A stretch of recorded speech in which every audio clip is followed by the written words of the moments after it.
Assalamualaikum warahmatullahi wabarakatuh. Salam kemanusiaan. Bagi jiwa-jiwa yang beriman, sangat mudah untuk tunduk akal dan jiwanya meyakini bahwa bencana yang tak kunjung usai ini terjadi atas kehendak yang kuasa. Seperti yang teman-teman tahu, kota Cianjur telah mengalami bencana alam. Gempa magnitudo 5,6 skala Richter telah membuat kota itu hancur dan banyak korban jiwa karena mereka tidak tahu bagaimana cara penyelamatan diri dengan baik. Nah, saya di sini akan mengajak teman-teman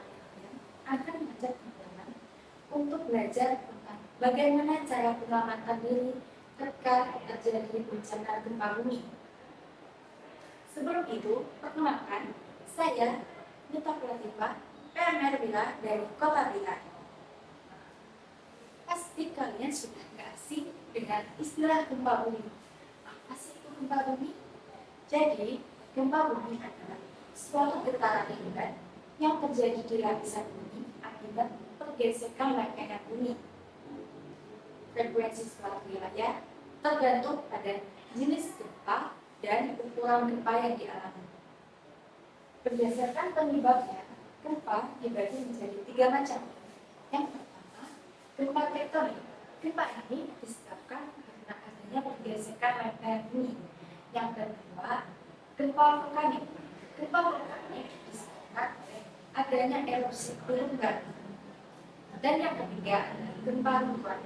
Gempa runtuhan terjadi akibat runtuhnya suatu gempa atau tanah longsor. Biasanya gempa ini hanya berdampak kecil atau hanya berdampak di lokasi kejadian. Nah, ketika mengalami suatu bencana alam, pasti akan ada akibat yang ditimbulkan dari bencana tersebut.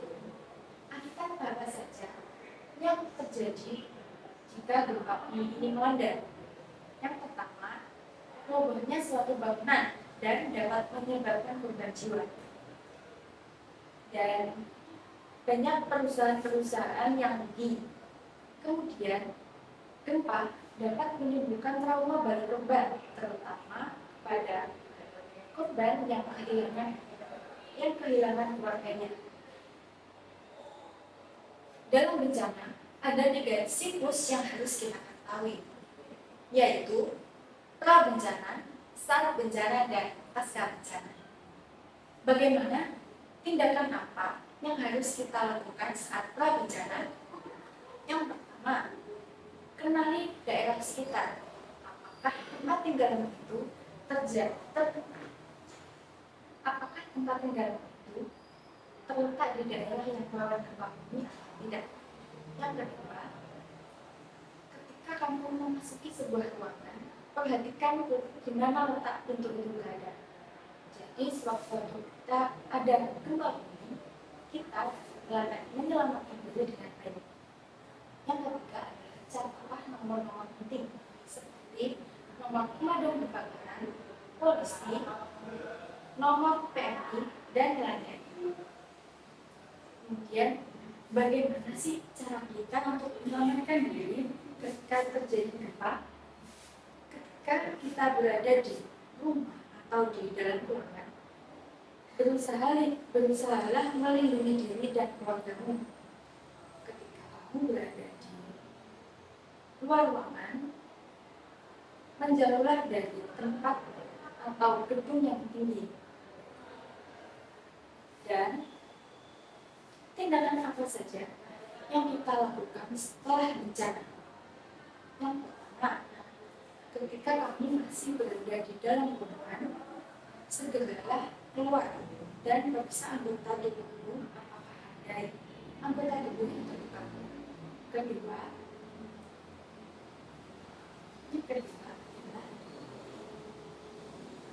berilah pertolongan pertama kepada orang yang membutuhkan jika kamu mau. Yang ketiga, mintalah bantuan kepada orang yang lebih dewasa untuk mematikan saluran listrik. Dan yang keempat adalah lakukan tindakan sesuai imbauan. Teman-teman, bencana gempa bumi adalah bencana yang tidak dapat diperkirakan kapan terjadinya. kita dianjurkan untuk menyiapkan tas siaga bencana. Apa sih tas siaga bencana itu? Tujuan apa? Tujuan apa saja yang mengharuskan kita untuk menyiapkan tas siaga bencana? Yaitu adalah membantu kita untuk evakuasi ke tempat yang lebih aman. Kedua, untuk membantu kita bertahan hidup ketika bantuan belum datang. Apa sih isi tas bencana itu? Kayak yang pertama, ada senter, dokumen penting, obat-obatan, dan kamu bisa mengisi tas siaga bencana ini dengan perlengkapan mandi, pakaian ganti, dan makan minuman. Jadi, kesimpulannya adalah suatu bencana pasti memiliki ancaman, risiko, dan siklus. Semua ini perlu kita perhatikan dengan baik agar kita tahu tindakan apa yang harus kita lakukan ketika bencana tersebut terjadi. Sekian dari saya. Apabila ada salah kata, mohon maaf. Wassalamualaikum warahmatullahi wabarakatuh.